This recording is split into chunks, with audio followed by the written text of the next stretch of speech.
Hey everyone, it's Mary. Welcome back to my channel, and I am here today with Tag Tuesday again, which I'm super excited about because you guys know I love a good tag.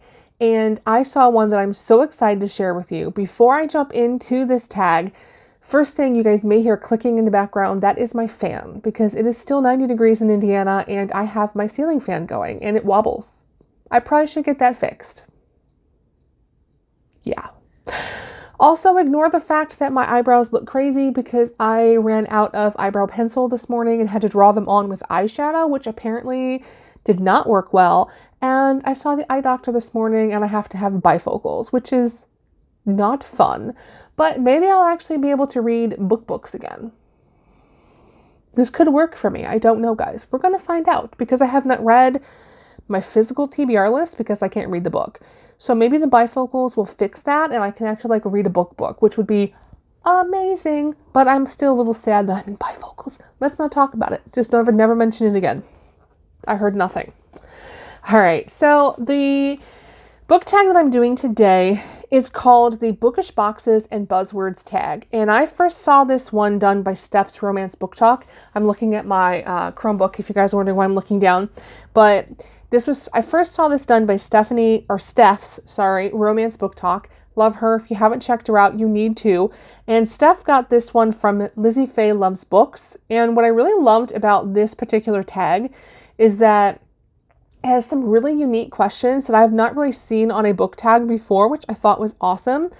And I also really love that there's so many people can do their own version of it. So for example, Steph did romance, obviously, because she does romance reading mostly.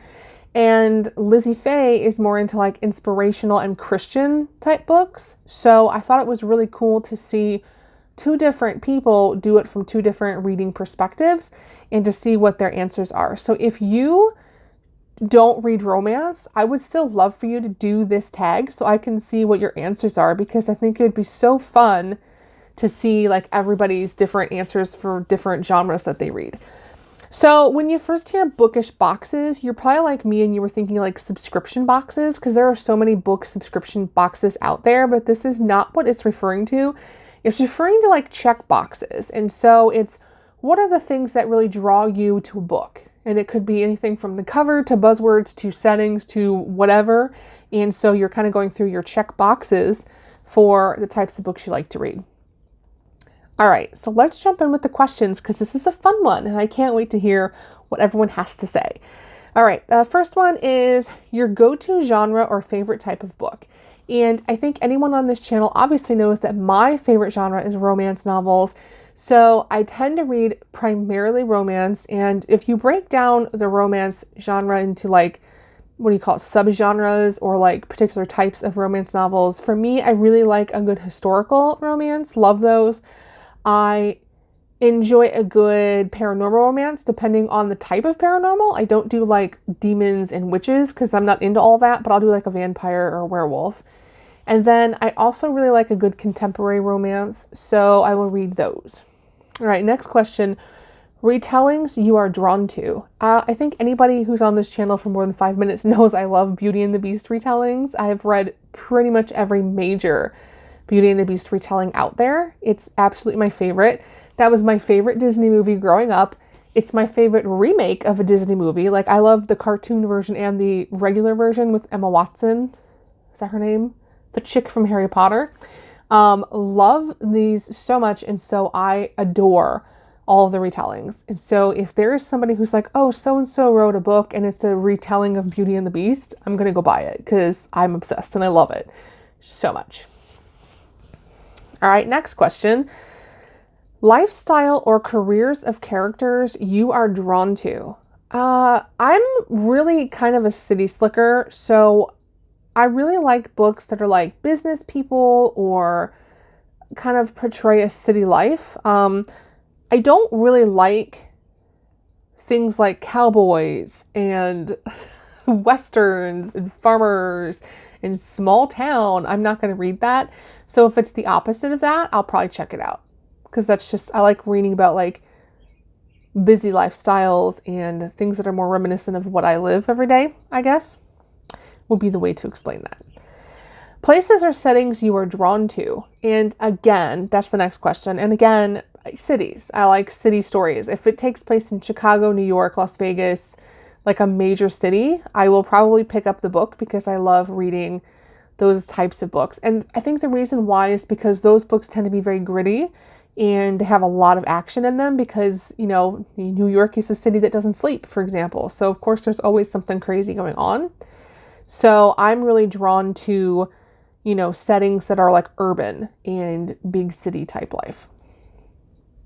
All right, the next question is relationships you enjoy reading about. Well, I read romance novels, so obviously romantic relationship would be the main one. But to break it down to be more specific, I love reading series books, which in the romance world, series are very, very popular. I feel like it's popular in romance and in sci-fi a lot. And I like reading books where there's a strong brotherly, sisterly bond between the characters or whatever. So for example, when I think of J.R. Ward's Black Dagger Brotherhood, I love the brotherhood, like that actual feeling of like we are brothers, we have each other's back. I love any book series that has like a sibling bond that's really strong. So it's like this, I forget the name of the series, but there's a series by Christine Feehan where she goes through like sisters. I forget the name of them. They're like sisters that have magical powers and whatnot. So anything like that, I enjoy reading a good family type relationship or a good sibling relationship, whether it be siblings by blood or siblings by choice, like sisters and brothers by choice. I like reading those. Next question is buzzwords in the title you are drawn to. Anything royal, right? Like the prince, the princess, the royal blah blah. Like if it's has to do with like prince, princesses, royalty, I'll probably pick it up because I love those. And also going back to the Beauty and the Beast retelling, if it's some kind of like blah blah blah and the so-and-so tames the beast or so-and-so catches his beauty, it's pretty obvious that's probably going to be like Beauty and the Beast retelling of some sort. So I'll pick that up. But I don't really have particular buzzwords other than that. Those are the two main ones. Otherwise, I'm more looking at the cover and the blurb on the back, right? All right. Things on the cover you are drawn to. So I'm going to show you guys some examples of covers. And I had to work with what I have because as you guys know, I don't have very many physical books anymore because I can't read them. Again, we'll see if my bifocals fix that problem. So I'm going to show you some examples of book covers I'm drawn to so you get an idea of kind of what I prefer. So back in the day, I used to love these colorized book covers. The main example, because I kept all my J.R. Ward books, is the J.R. Ward books. So you see how these covers are like a couple and then it's colorized and here's the red and here's the blue. She had a whole line of these covers and they were all different colors. Like one was a light blue, one was like a goldish color. This was actually really popular. I remember Lara Adrian? Do I have the right name? I don't remember her name, but there were several paranormal romance authors who had similar covers where it would be like a couple or a city picture or something that was colorized. And I loved those. And the reason I loved those is because I knew they were going to be like a paranormal and usually a vampire-esque cover. They don't really do these as much anymore, but I think it's because, when is this book published? I can't remember when this book is published. Let me see if I can read it without my glasses on. But this time period, this is 2005. So really like 2005 to like 2010, 11, 12-ish, this was a really popular cover that you would see many different authors in many different romance subgenres get. And I loved them. And I used to buy them just because I thought those were pretty. I don't know why, but I was really drawn to those. When it comes to historical romance, I love The Girl with the Fabulous Dress. I don't own any covers with that particular picture on it. This is the closest I could get because, again, I don't own very many books anymore. And this one here would be like my example of that. See how she's got this super fancy dress on? And that's pretty popular in the historical romance. I think, is it Courtney Milan and... can't remember who else. I know Courtney Milan has a bunch of these where they're just these beautiful women in these like gorgeous gowns are like reminiscent of the time period. I love those because I just love and they usually have nice step backs. I love the ones with the fabulous gown on the front and the step back. And yeah, Love those. And then the only other type I could think of, I'm using Bridge to Haven by Francine Rivers as an example, is a cover that gives you a glimpse of the story. So maybe when you pick up the book, you don't know what this is referring to, but after you read the book, you're like, oh, because I very much remember this scene where she has this car, it talks about the car, it talks about her being dressed up like she's going to Hollywood. This is an actual scene in the book, but it's being shown on the cover. And I love books that tie into that. So for example, Christine Feehan has a good one for Dark Slayer, where when you look at the woman on the cover, you're like, oh, she looks like a total, bad lady who's going to kick someone's butt. And then when you read the beginning of the book and the description of the main character, you're like, oh, that's her. That's the character. And I love books that kind of show you a glimpse of what the book's going to be about or what the character is going to be like. So I love those. Back to my Chromebook. But yeah, those are the kind of the covers I'm drawn to. I tend to judge a book by the cover, which is horrible. But I've noticed that a lot of self-published authors, I'm guilty of this when I publish my books, their covers are not great. And if it's a really not great cover, I'm probably not going to pick it up. I'm just being honest. All right, nonfiction you are drawn to. I don't like nonfiction. You guys know that I don't like nonfiction. So that one's a little bit of a hard one for me. If I do pick up nonfiction, it's usually going to be a memoir or an autobiography of some sort, because I like hearing about people's lives from their own words. And then devotionals. I do Bible study devotionals. I do love those a lot. You guys know that I've talked about a few devotionals. So I do like having a devotional handy for when I am doing Bible study.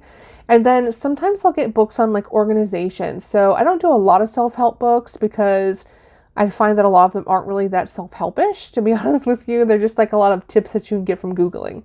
But when I do, it's usually organizational type ones or time management type ones.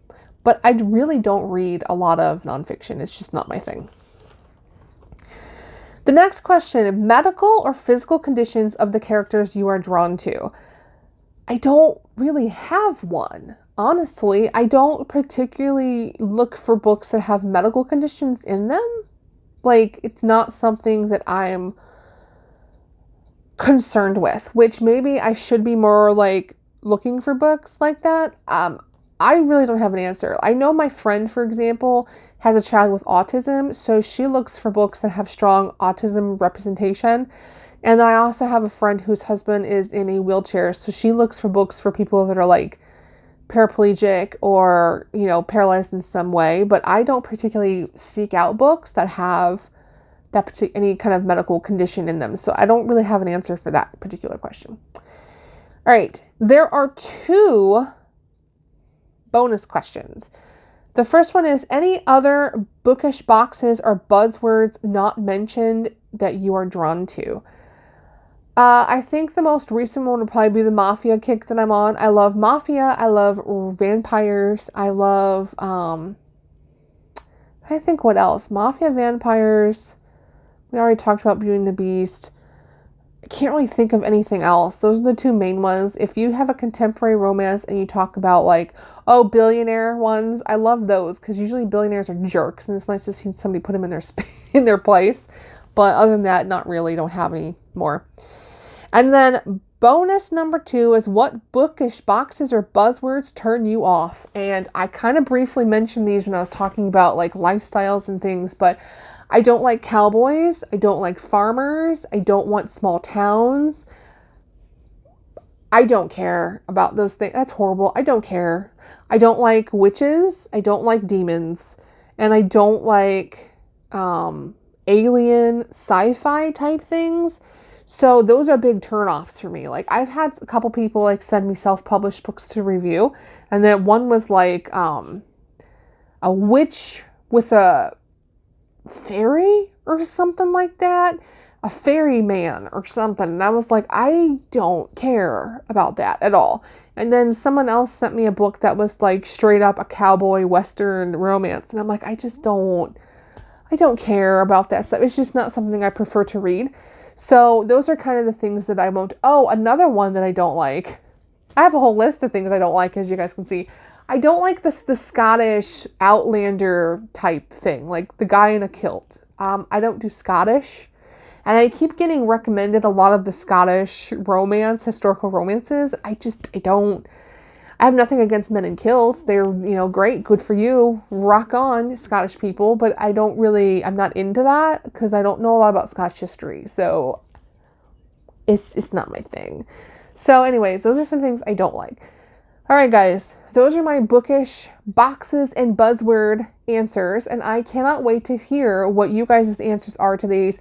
I'm not tagging anybody in particular, so if you see this and it looks like fun, tag yourself and leave me a link to your video so I can see what your answers were. And thank you to Steph and to Lizzie Faye Loves Books for the tag, for sharing it with us. It's super fun, and I hope you guys all have a good week, and I'll talk to you later. Bye.